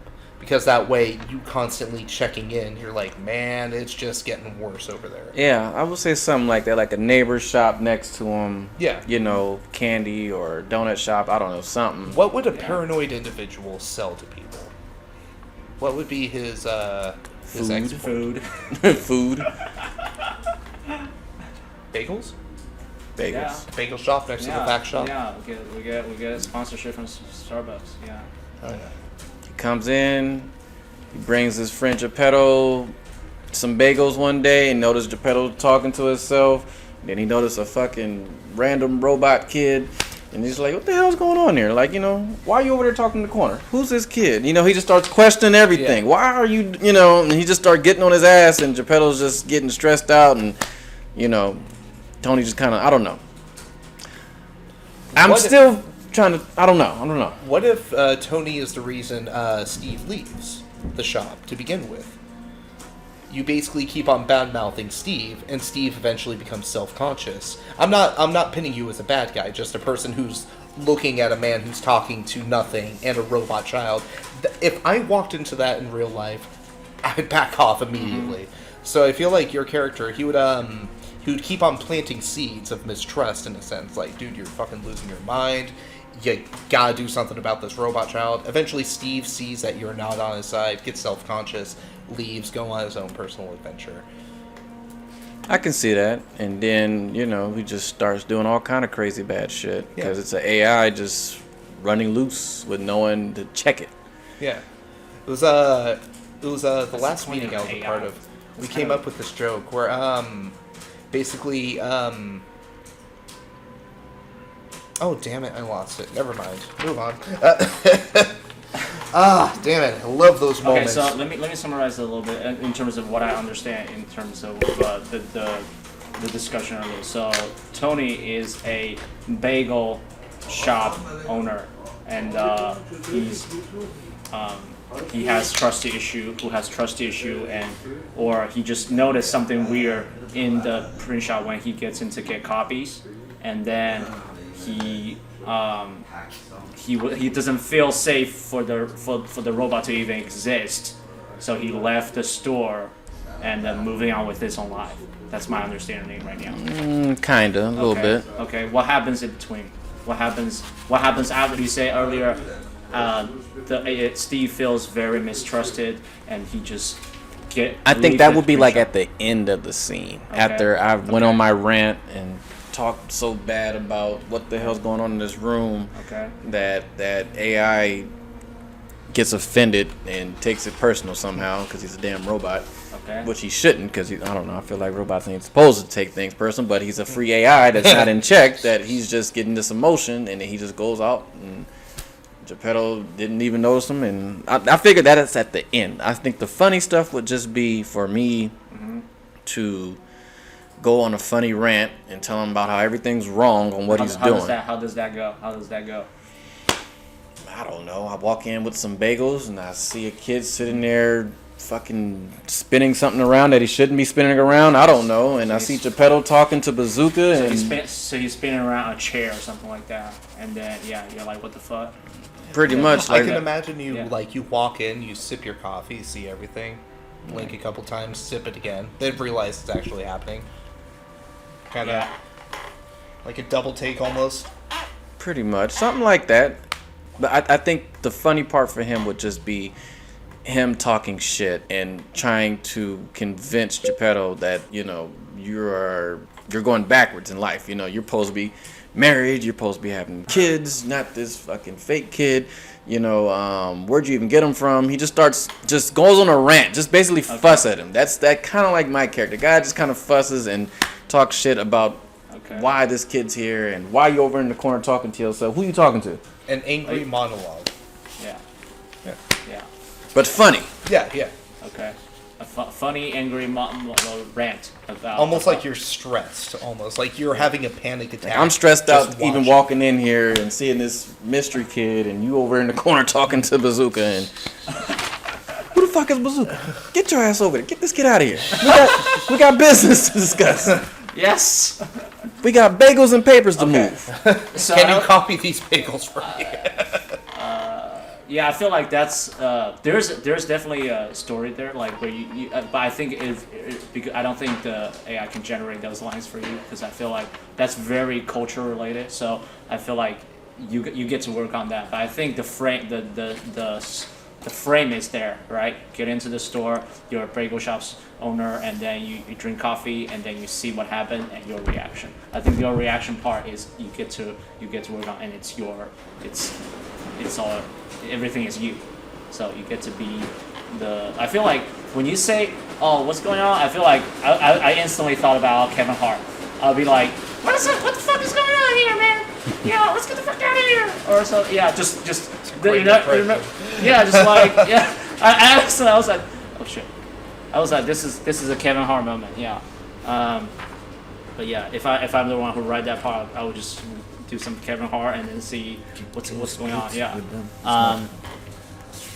The hell? Yeah. So with Bazooka, I kind of it's been a while early. So where we were at with Bazooka was Like 3 pages each, I think. okay. All right, grazie. With Bazooka earlier, where I getting was like it was just talking to Steve and then just misled him, right? Right. Is that about correct? From Wait, what I'm what? understanding with Bazooka's character is he was just trying to mislead I don't think he's purposely trying to do anything. He's just kind of responding to a situation with what Bazooka would think is a right. But it doesn't have to be right or wrong. So what I was trying to get to is like we can feel and see how you're very much in the character in terms of how Bazooka's character is. What I'm trying to get is understanding is like where are we going with Bazooka, like in terms of how, because nobody except Steve can see Bazooka. So when Bazooka interacts with Steve, where does it end to? Where does it lead? How does Steve react to it? He just accepts it. I think it'd be funny if Bazooka doesn't know he can see him until he kind of turns around and is like, what the fuck? He can see me move, and he figures out he can hear him and see, and so, you know, I don't know. I think that'd be funny for him not to know immediately that he's aware of him. You know what I mean? Yeah, fair enough. Like, he wouldn't know immediately, and it wouldn't until later on, you know, he kind of pokes his head over Geppetto's shoulder and like, oh shit, this kid can see and hear me, you know? But something, you know, crazy in the Bazooka little theme. Finally, some interaction. Hey! The little machine flips him off or something. I don't know. Let me know how you guys feel in terms of who can see who. So, what if Steve doesn't know anybody else can see? So, what if Steve doesn't know that Bazooka is imaginary? I feel like he would know that because he sees Geppetto going off, you know, talking to him every so often, you know, or he talks to him, you know, when no one's around. What if he's his imaginary friend? So you're gonna talk to him in private, you know, for the most part. Yeah. What if Bazooka just humping people that Steve can see, but you know, like since he doesn't exist, just do weird stuff in the just kind of like humping the printer, or you know, like making faces at somebody while we're talking. Stay on the ceiling or something like that. I don't know if we got it in our budget for me to walk on the ceiling, but you know, that's where the stunt guy comes in. That's right. Welcome back. All right. So we just got a new script generated. Let me. Do you guys know the order of this thing? Because I was about to ask, what's page 1 of which this? one is page 1? Because this changes. Okay. I'm not sure ChatGPT can make mistakes sometimes. Okay. Let me see. Let me find out which one is page 1. Tony. Okay. Tony will be fine. Okay, so let me just do this one first, right? I assume this because this is the input. I think it's this one is the first page. It has to be. Okay. Yeah, it has to fade in on it. Yeah. Okay, cool. Then I'm That's just trying to fine. figure out where the second. Once we figure out the second page, all will fall into place. Hold on, Spotify. Hold on, YouTube. Alright. Yeah. If I don't turn away Okay, yet. so if you turn away, I'll have to this start taking page- off my clothes. Yeah. this page is page number 2, Which one?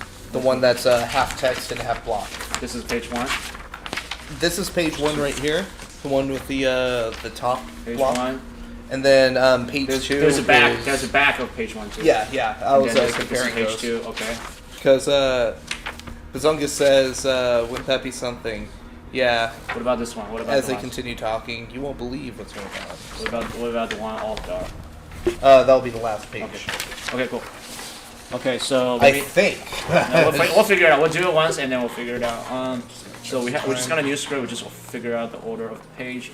This one prompt will be: Tony is a donut shop owner next door. Comes with fresh bagels for Geppetto. He offers Steve to eat, and he discovers he is a robot. Exits the shop and meets Bazooka and Bruce in front of the shop and tells them the secret. They exit towards Beverly Hills sign. Scenes, extended dialogue, and slug lines and action lines, please. Okay, so I'll be Tony. Tony be Tony. Jeremy be. Is there Bazooka in this thing? There's Bazooka, and there's also Steve and Geppetto. Okay. I call Bazooka and Geppetto. Okay, I'll be Steve then. And Tony, do you want the narration, or do you want to do anything else? I'll do it. Okay.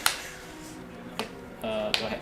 Tony, a middle-aged man, steps out of this shop with a box of freshly made donuts. He walks next door to Geppetto's print shop and greets him. Hey, Geppetto, I bought some fresh donuts. Geppetto takes the box and thanks Tony. Thanks, Tony. Smell delicious. As they talk, Steve, the humanoid robot, walks out of the print shop and stands nearby. Whoa, who's that? That's Steve. I built him. He's a robot. Tony approaches Steve with a bag of bagels. You want a bagel, buddy? Steve hesitates, not sure how to respond. Go ahead, Steve. Try one. Steve takes a bagel and examines it. This is an interesting food item. Yeah. It's a bagel. Never had one before? No, I have not. I am not programmed for eating. Tony is surprised. Wait, you're a robot? Yes, I am. Tony looks at Geppetto puzzled. Why did you build a robot? Help me with the print shop. Gets real lonely. He's been a real assistant. Tony nods slowly, still trying to warp his head around it. Well, I'll be damned. Geppetto and Tony continue talking while Steve observes them silently. Cut to the Beverly Hills sign. Bazungus and Bruce are standing in front of the Beverly Hills sign taking pictures. This is amazing! I never thought I'd make it to Beverly Hills! Yeah, it's pretty cool, but you know what? What would be even cooler? Bazungus looks at Bruce intrigued. What? If we could time travel back to the 70s and be in a movie with Bruce Lee. Oh, son of a... this again! Oh, that would be something. Yeah, me too, but you know what's even crazier? No, flip. Yeah, I don't think that's the... No, flip this page over. There we go. As they continue talking, Tony rushes up to them. Guys, you won't believe what's going on. What? What is it? What's going on? What are you talking about? What's up? Geppetto's got a robot in his print shop. A real live robot. Oh. What? A robot? That's wild. And get this, it can even talk and everything. It's like something out of a sci-fi movie. Well, as an imaginary friend, I just don't know if I can follow that logic. No, I'm serious. You've got to come and see it for yourselves. The group exits the area and heads back towards the print shop. The group arrives at the print shop and sees Steve standing outside. See? I told you. That's Steve. Whoa, hey, Steve. Hello. So you're a robot, huh? Are ya? You're a robot, huh? Yes, I am. I was created by Geppetto. Oh, that's incredible. I've always been interested in robotics. Yeah, me too. But you know what's even crazier? The group looks at Tony, waiting for him to continue. Steve just opened up a portal and jumped through it. Bazungus and Bruce look surprised. What? Where did it go? How did this happen? What's this portal leading to? Where did it go? What? I don't. Tony is outside the donut shop, sweeping in front of the store when a man carrying a bag of bagels approaches him. Okay, so this is pretty much a remake of. No, it's another version, I think. It's another version. Yeah. Okay. Continue. Yeah. So okay, so that was the end of the, before that was the end of the first version of script, and then we have another version which we're gonna read through right now. All right. Let me see. V2. So V2 is this one and this one, right? Yeah. All right. Okay, perfect. Do you wanna? Tony is outside the donut shop, sweeping the front of his store when a man carrying a bag of bagels approaches him. Who's playing Bagel Man? Bagel Man. Hey, I just made these fresh bagels next door. You should try them out. Tony takes a bagel and bites into it. These are really good. Thanks for the recommendation. No problem. Hey, who's your friend? Tony gestures to Steve, who's standing behind him. Oh, this is Steve. He helps out the print shop next door. Cool. Nice to meet you, Steve. The Bagel Man extends his hand to shake Steve's hand, but as soon as he touches Steve's arm, he realizes this is not human. What the? You're a robot. Yes, I am. I was designed to help out in the print shop. As they continue talking, Tony rushes to them. Nope. No, this is the I think it's this The one. block Yeah. page. Bagel Man. Wow, this is amazing. I've never seen a robot like you before. Tony looks concerned. Hey, be careful. We don't want anyone to know about Steve. Relax, man. Your secret's safe with me. The bagel man exits the donut shop and heads towards the street. As he walks, he sees Bazungus and Bruce standing in front of the print shop. Hey guys, you won't believe what I just saw. There's a robot working in the print shop next door. What? A robot? No way! A full one or half of one? What? You're kidding! That's crazy. How did you know? I offered him a bagel, and when I touched his arm, I could feel the metal underneath. The three of them walked towards the Beverly Hills sign, deep in conversation. Oh, this is incredible! I wonder what else a robot can do! I know what I like it to do. I like to go back in time and act in the same movie with Bruce Lee. Hey, wait up. Tony runs towards them, trying to catch his breath. Hey guys, wait. What are you doing? We're gonna investigate that robot! We're gonna learn things! No, that's a bad idea. We don't know what kind of trouble we could get into. Relax, Tony. We'll be fine. Tony watches hopelessly as the three of them walk towards the Beverly Hills sign. I call this move my casual stroll! I like that Joshua was just laughing so hard. What was it? Is it on this page right here? What do you guys feel? What do you guys feel about this? I hate it. Yeah, I'm a the little AI confused has right not been doing us any favors. At all.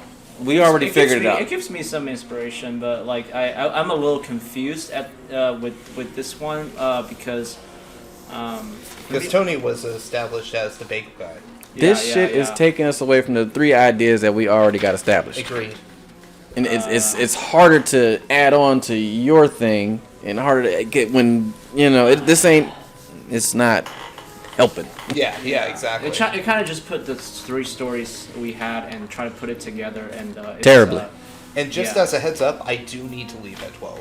Like 12 is my cutoff time. It's 11:41. So I have 20 minutes. Okay, let's wrap up real quick. Where did he go? Tony is outside the donut shop, sweeping the front of his. Okay, yeah. So because I remember George laughed really hard at some point. Because it was like, so you're a robot? Yes, I am creative at Geppetto. That's incredible. I've been interested in robotics. Yeah, me too. What's even crazier? Looks Tony to continue. Just open up a portal and jump right through it. Look surprised. Where did he go? I don't. It was around there, right? Where did George? Do you guys remember where did George? Because he was laughing really hard. George, is it? Yeah. No, at some point, George was laughing really hard. I think that was in the first couple pages. Yeah, I first couple. think it was the confusion when Tony was explaining to the other guys, bros, this guy's a robot, this is a robot, this is like a metal thing, I felt. And these guys, they were like, a matter of fact. Yeah. That seems funny. Yeah. That's not a matter of fact. Okay, because What is wrong with? Do you see all the red flags here? An imaginary clown friend, a talking boy robot. I don't like how everybody can see Bazungus. I think that takes away the funny factor. I agree with that actually. It takes the funny factor away. I would love to keep it just to Steve because again, he's like, oh my god, like. I don't know if we can convince the AI to just pick and choose characters with interactions, but either way, I agree with that. Yeah. It takes away some of his funny. Yeah. That everyone can see this imaginary character. That should He just be loses his Geppetto, luster. and Steve should be the only one that can see him. Yeah. What if Steve saw him and he was like, it would be amazing if he's real, and then that explains how people can see him. He just turns him into. I become a real boy. Yeah. No. He just I don't know. Like Okay. Stem cells. To somewhat go off of that. So what if Bazungus is only seen by Steve in the beginning, but then Steve goes on his adventure, and Steve's like, and then Bazungus realizes he's in too much trouble, so then he goes and finally communicates with Steve. He finally reveals himself to Steve. He's like, what the hell? Oh, I just thought he had a glitch. No, it was me! You're worse than a glitch. I know, but that's not important. But you gotta think, if you're doing this in a skit, that'd be kind of hard to pull off. You know what I mean? Yeah. So yeah. I feel like if we're just writing each our own skits, I think it just really should stick to you in that moment of talking to him, and then Steve and Geppetto are interacting, and you know what I mean? Okay. And then I can see you in my scene, you know, because Geppetto's over there to the side. It's just chaos when I walk in. Yeah. Not really chaos, but it's just. I mean, it's pretty chaotic to see a robot child and an imaginary clown. But I don't see that shit. I just see the robot and Geppetto talking right, to himself, right, yeah. and you're in the scene, but I don't know you are in the scene. I just know he's over there talking to himself, and No, so the robot just. the robot can see that shit. Oh. The like, robot just 3D printed Bazooka out at some point. At some point, that would be funny. Yeah. I actually love that because then you see Geppetto talking to nothing, and Geppetto, who the hell are you talking to? Oh, customer. Oh, I didn't see the earpiece. I guess. Huh. Or something. Maybe not. I think maybe Steve not. could just be honest. I'm talking to someone that you cannot see, and then Steve would tell Tony Yeah. he's talking to his imaginary friend. Yeah, I'm and I'll be Steve, like, man. bullshit. Yeah, and then you'd be like bullshit, and then And he writes that shit out and like, this what you talking to? Yeah, and then Steve Get the just, fuck outta here. Steve just will be like, I will prove it to you, and then he's just start 3D printed out Bazooka. That'd be funny to prove that, and I'm like, man, this robot is Yeah. stupid. Get him out of here. Yeah, it would be a super simple visual effect. Just and Bazooka is there. Look, nobody can see it until now. Ha ha ha! I made it. Something like that. My mother once told me, live, laugh, love. And I Yeah. got 2 of those down. Yeah, and then you could be like in the middle of your preaching to Steve, and then you'd be like, and then you just getting in half sentence, be like, doing your thing, right? Just be like, and then you realize, oh, I'm in the real world now. People can interact with me. Yeah. Yeah. Y'all keep trying to make him real. He's a mess. You don't have to, because Jeremy gets to build the character up to the point. I don't want to build this character. I want him to be like one Random. Oh, okay. Really, that's his elements because the more. But that's on you, Yeah. That's on you, yeah. I'll have to bring my laptop next week I so feel we like can it'd actually make start typing out the structure instead of just riffing off each other. Yeah. Because this is getting. Because now we're just chasing our tails with ideas without actually getting too much done. We have basics down. We have basics. I think you have. We got an idea. Yeah. At first it was all over the place with this damn paper. I feel like we should just focus on those scenes and just put them out, help critique it, say this sounds a little bit better. No, Okay. scratch that. I think you guys just did you guys delivered amazing performance already. I think if you guys go back to look at the footage and just be like, this is what I can use, this is what my past. I think to me that'll be enough. But like, I see your point. It's like you still gotta put in the ink and everything. Yeah. But I write down some ideas about like how Bruce can incorporate into the story better, because essentially what the AI gave us is just how every character can get involved, right? So I think up until when I feel like you could be like the victim. Bruce would be the victim of this AI. Yeah. He scanned him, he hacked him, and he's just he's exploiting him. At a certain point, like, you know what? Like I'm. not me again. You keep coming to the shop saying, "Hey man, call off your damn dog robot." Like, leave me alone. Stop harassing me. All right. I love that. Let's see. Okay, so we're gonna do one more and then we're gonna wrap. Okay, because we don't have time anymore. So let's just do the last one real quick, because Jeremy is gonna go. And You guys can keep going without me. Like, I'm not the. Nah, we need you. what are you talking about? You're the soul I of this need you. podcast. Yeah. This ain't gonna work. Yeah. My man's trying to do time travel just over gonna- there. I'm not digging this time travel. I'm just gonna keep going. Let's kill time travel. Like, wait, no, until you're like, no, I'm good. Yeah. It's like, it's almost 12. That's enough for me. Perfect. Yeah. So this is have Bazunga, Tony, Bruce, is Steve in this one. Okay, so I'm gonna do the stage direction and narration in this one, and then we're just gonna play our own character, Bruce, Tony, and the Bazunga. Okay. This one, Bruce are in front of the Bazunga. Steve's imaginary friend. They cannot always see Bazunga, resulting in funny extended dialogue scene inside print shop. Fade in. Interior print shop day. Tony and Bruce are standing behind the counter of the print shop, looking confused. I don't understand. Bruce, where did Bazungas go? I don't know, Tony. He was just here a second ago. Suddenly, Bazunga appears behind them, causing them to jump in surprise. Blah! Ah! Where'd you come from? Oh, I've been here the whole time. You just couldn't see me. This imaginary friend's really starting to freak me out. Yeah, I don't think I can handle any more of this shit. I don't blame you. I mean, oh, come on, guys. Don't you like having me around? Of course we do, Bazooka. It's just a little disconcerting when you disappear and reappear like that. Yeah, we're not used to that kind of thing around here. I guess I'll have to work on my disappearing act. The three of them continued their conversation, with Bazooka occasionally disappearing and reappearing, causing Tony and Bruce to jump and react in humorous ways. Fade out. Great. This script is Terrible. I'm sorry, AI just doesn't get it yet. It's on its way, but this episode. Welcome to this, and that puts an end to an episode of critiquing the AI generated script. All right. I can take solace in knowing I'm still better than AI for now. Right. You can definitely do better than that. Yeah, I think that's about it. Anything else you guys want to summarize, or anything, guys? How do you feel about today? And what do you guys get out of today? I feel like I definitely fleshed out my character a little bit more. Yeah. And I can kind of see a purpose to give him now. I'll have to do some writing when I get home, which will be late, but yeah. I think you did amazing. How about you, Tony? I feel like got an idea of what's going on now, and I think we should just focus on our individual scene.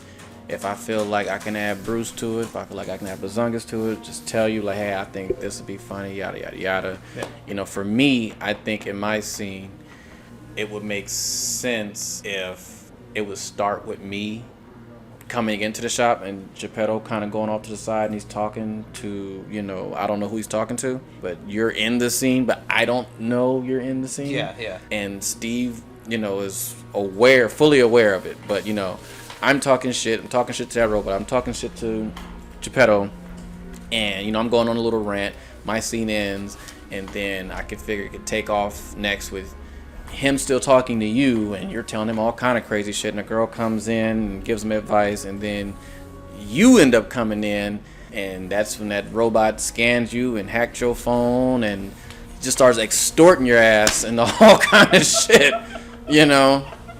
You become that robot's victim. How do you know? Okay. Anything else? I think that's what we should just focus on the Yeah. scenes that we kind of came up with, and just critiquing them. And if you think it'd be funnier if I came back in with a donut or some shit, I don't know. Just if you thought it'd be funny to add me or him to the scene of your scene, then Yeah, I would love to. We'll go from there. I love your idea of the just scanning, and then just how about and just started telling him the stuff that he shouldn't know. Spruce doesn't expect the robot to know, and then start getting victimized, right? Just be like, oh, I'll listen to you. I'll do whatever you tell me to do. I think that could be a riff. And in terms of Bruce character, in terms of developing Bruce character, the notes I have is like, so there was a proto conversation between Bruce, Bazooka while we can see him, and then it was just like, oh, do you like the idea about a portal? And also it was the turns Geppetto, Steve was able to turn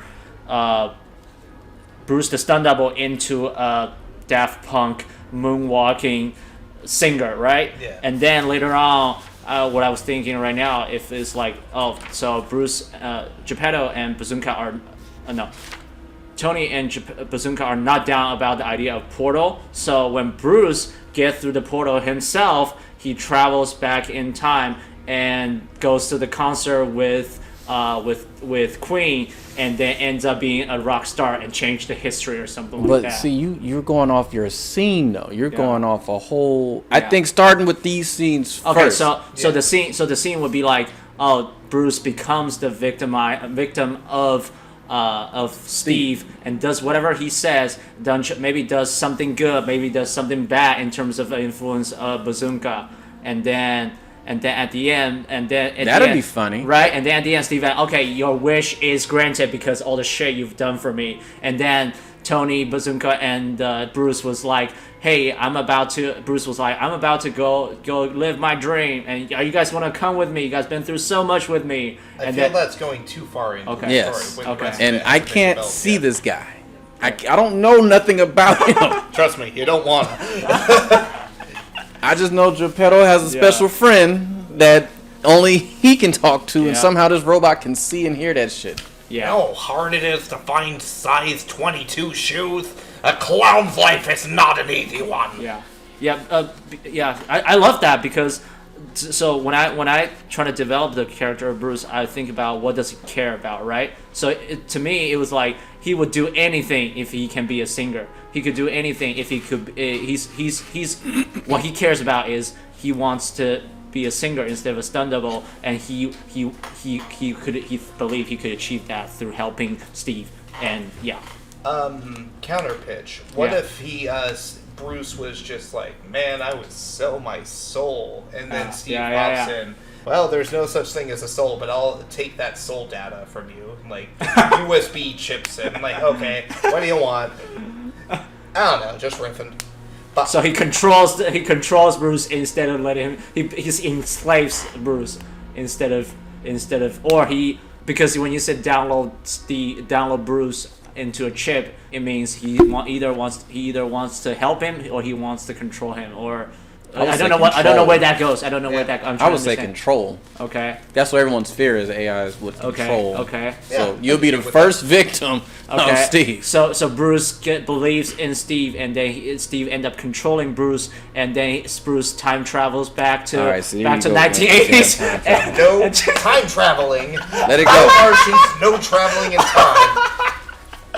Although I would think it would be funny if we incorporate the monkey paw aspect, where like you get your wish. You're a professional stuntman who can sing, but it's like for an Atari game or something. Like you're stuck in no, I'm going too deep on that one. So you want it into an eternal loop, right? Yeah. Eternal loop could be so Steve controls Bruce and then makes him believe that he travels back to 1980s to sing with the Queen, but he has to end up singing with Queen forever. But you gotta think, how long are these scenes gonna be? I don't know. I don't care. It's just Well, how long, but it you could be how gotta- long you want it to be. It's also has to be a cohesive movie at the end of the day. You know, as much as I would love for Bazongas to take every second of that screen, but I gotta realize there are other characters, other stories coming into play, and we have to kind of all work with each other, not take too much or take too little. I think you're overthinking it a little bit. I think we should